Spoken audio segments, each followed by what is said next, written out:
बीच में विराम देता हुआ पप्पू जी गुजर के स्वागत के लिए मैं हमारे प्रभात जी से निवेदन करता हूं कि उनका माल्यार्पण कर स्वागत करें। इसके बाद हमारी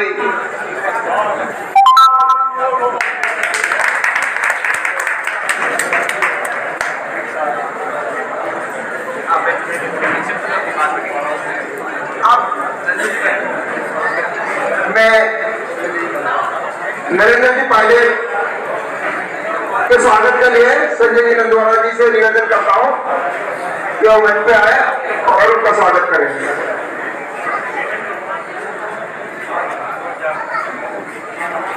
इसके बाद हमारे कार्यक्रम में हमारी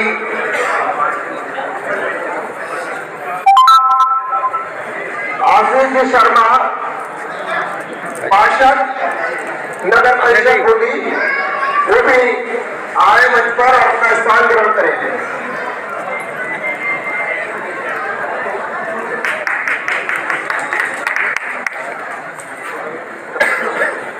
मैं हमारी महिला मोर्चा की वरिष्ठ कार्यकर्ता कैंसू सिंह जी, हमारी बहन जुझारू नेता जिनसे निवेदन करता हूं वो मंच पर आकर दो शब्द कहें।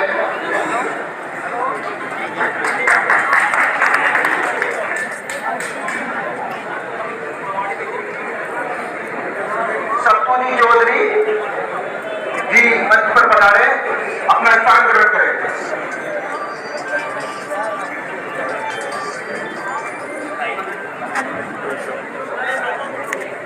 जय श्री राम।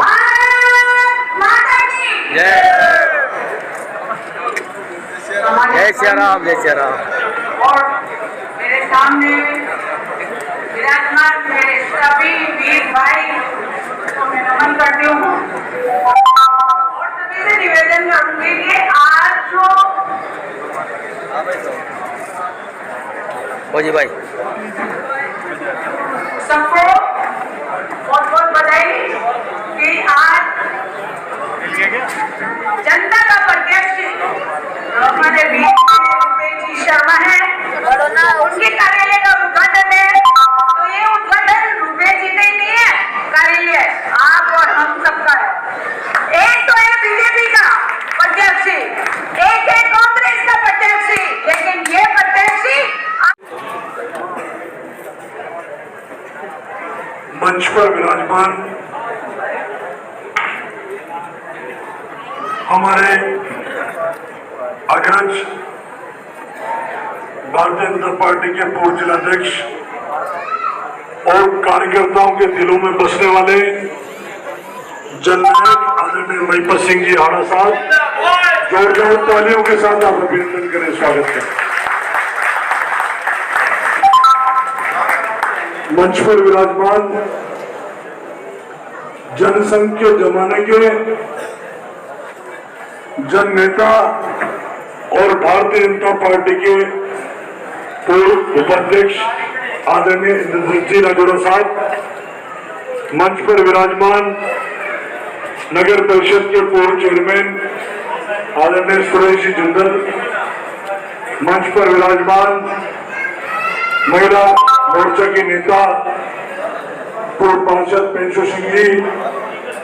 विश्व हिंदू परिषद के पूर्व शहर अध्यक्ष और मानदाता बालाजी आंदोलन में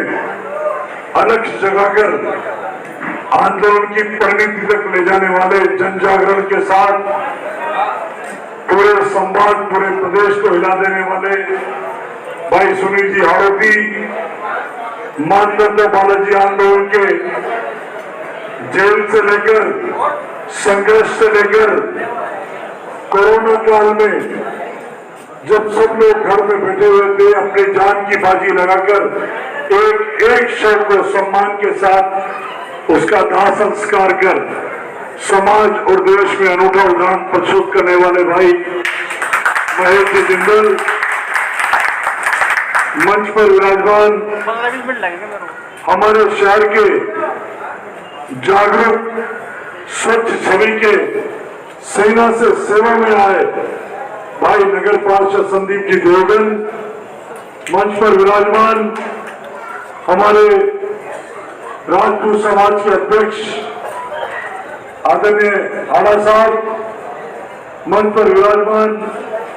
ब्राह्मण महासभा के हमारे साथी भाई कालू जी कटारा, युवा मोर्चा के विकास जी सराटे, महिला मोर्चा सर्वभौम शाखा महिला की जिलाध्यक्ष आदरणीय किरण जी शर्मा, विकास जी सराटे, हंसा ज्योति के ध्वजवाहक भाई नरेंद्र जी पायलट साहब, हमारे पार्षद साथी भाई आशीष जी शर्मा, हमारे साथी भाई मनोज जी जहांगीर, प्रमोद जी गर्ग, अनेक लोग हमारे जो राजनीतिक क्षेत्र में काम करने वाले भाई रिंटू जी सरदार, महावीर जी गुजर, दुर्गानाथ जी कोहली, राजेश जी मीणा, भरत जी मीणा, कार्यक्रम में पधारे बूंदी शहर और आसपास के ग्रामीण क्षेत्र के सभी देवतुल्य कार्यकर्ता बंधुओं, मुझसे पूर्व वक्ताओं ने इस चुनाव के परिदृश्य पर प्रकाश डाला। मैं आपसे ये बात कहना चाहता हूं कि जब चुनाव की प्रक्रिया चल रही थी, हमारे देश प्रदेश के नेताओं के बयान आए कि इस बार टिकट केवल और केवल सर्वे के आधार पर दिए जाएंगे। इस बार टिकट उन व्यक्तियों को दिया जाएगा जो नौजवान है और कुछ कर गुजरने की समाज में क्षमता रखते हैं, जिन्होंने 5 साल कांग्रेस सरकार से विपक्ष में लड़ा लिया होगा, जिनकी स्वच्छ छवि होगी, सुचारू होंगे, ऐसे नौजवान लोगों को आगे लाया जाएगा। और माननीय नरेंद्र मोदी जी का नारा है युवाओं को आगे लाओ, क्योंकि नई पीढ़ी अगर सामने नहीं आएगी तो पार्टी का प्रचार प्रसार कैसे होगा, पार्टी की उत्तरोत्तर प्रगति कैसे होगी, पार्टी में नई पहुंच कैसे पैदा होगी। बंधुओं, जब इस चुनाव की प्रक्रिया शुरू हुई तो चुनाव की प्रक्रिया में चाहे अखबारों के सर्वे हो या पार्टी के सर्वे हो, उन सर्वे में अव्वल और शीर्ष स्थान पर अगर कोई स्थान मिला है तो आप सबके संघर्ष में, लोकप्रियता में साथ देने के लिए, हर पल खड़ा रहने की बदौलत आपके इस भाई को चाहे पार्टी का सर्वे हो, चाहे कंपनी का सर्वे हो, चाहे अखबारों का सर्वे हो, चाहे भारतीय जनता पार्टी के कार्यकर्ता की राय हो, उन सब राय ने मुझे शीर्ष पर पहुंचाया। परंतु जैसा कि आदरणीय महिपाल सिंह जी आड़ा साहब ने बताया कि हमारे हाड़ौती में एक ऐसे नेता बैठे हुए हैं जिनको काम करने वाले, जनता के लिए लड़ने वाले, लोगों से घुल मिलकर रहने वाले, 36 कौमों को जोड़कर चलने वाले, जनता के लिए लाठियां खाने वाले ऐसे नेता पसंद नहीं है। उनको कैसे नेता पसंद है? चाहे अपनी उम्र में 15 साल बड़े हो, लेकिन जाकर उनके पैरों के हाथ लगाए, फोटो खिंचाए और उनके कैंप कराने से समाज में सदस्य हो।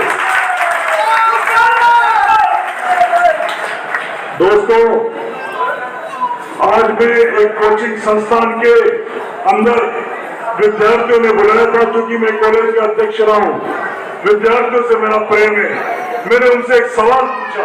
उन्होंने पहले मुझसे सवाल पूछा कि आप हमारे लोकप्रिय नेता हो, आपको टिकट क्यों नहीं मिला, और दोनों पार्टियों से ऐसे नेताओं को टिकट मिला जिनको घर में इस उम्र में आराम करना चाहिए। मैंने उनसे एक सवाल किया, मेरी पार्टी एक मुद्दा उठाती है पेपर लीक, इसका पुरजोर विरोध करती है। पूरे प्रदेश में पोस्टर लगाए जाते हैं, पेपर लीक के दोषियों को सजा मिले, पेपर लीक के दोषियों को जेल भेजा जाए, ये हमारा एजेंडा है। मैंने उनसे सवाल किया कि मुझे आप इस बात का जवाब दीजिए कि आप यहाँ प्रतियोगी परीक्षा की तैयारी कर रहे हैं, आप रात दिन मेहनत कर रहे हैं। जो लोग रात दिन मेहनत करते हैं, अपना सर्वस्व छोड़ते हैं, सब कुछ त्याग कर पढ़ाई करते हैं, अगर पर्चा लीक हो जाता है, जिस व्यक्ति को ये पर्चा चोरी होकर मिल जाता है, उसकी कोई तैयारी नहीं होती, या तो उसके पास पैसा होता है या कोई बहुत बड़ी सिफारिश होती है। वो पर्चा लीक करने के बाद अगर किसी पर कुटारा घात होता है तो वो उस व्यक्ति पर कुटारा घात होता है जिससे रात दिन तैयारी की। मैंने रात दिन मेहनत की, जनता के लिए त्याग, तपस्या, बलिदान, शरीर का कोई ऐसा अंग नहीं है जो टूटा ना हो इस जनता की सेवा में। मुझे 80 और 82% अंक मिले, लेकिन जो पर्चा लीक का खिलाड़ी है उसने चरण छू लिए और यह कह दिया कि 82 वाला आ गया तो तुम्हें भी परेशानी आएगी या फिर अच्छे लोग आएंगे। ये पर्चा लीक उसी का परिणाम है कि सारी कोर कमेटी ने राजस्थान में मुझे पास कर दिया, दिल्ली की कोर कमेटी ने पास कर दिया, लेकिन इस कोटा में बैठे नेता ने लाल लाइन फेंक कर हमारे शीर्ष नेताओं के पास जाकर कह दिया कि या तो मेरा इस्तीफा दे दो या उसको आप टिकट दे दो।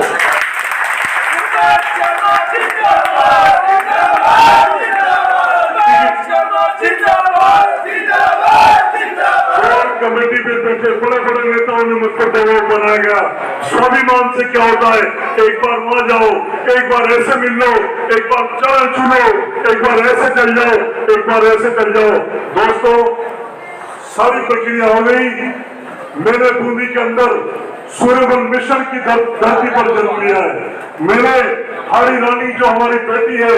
उसकी धरती पर जन्म लिया है। अगर स्वाभिमान दिल पे रखूंगा तो मैं सर उठाकर नहीं जी सकता। उसका परिणाम क्या हुआ आपने देख लिया। मेरा टिकट काट दिया गया।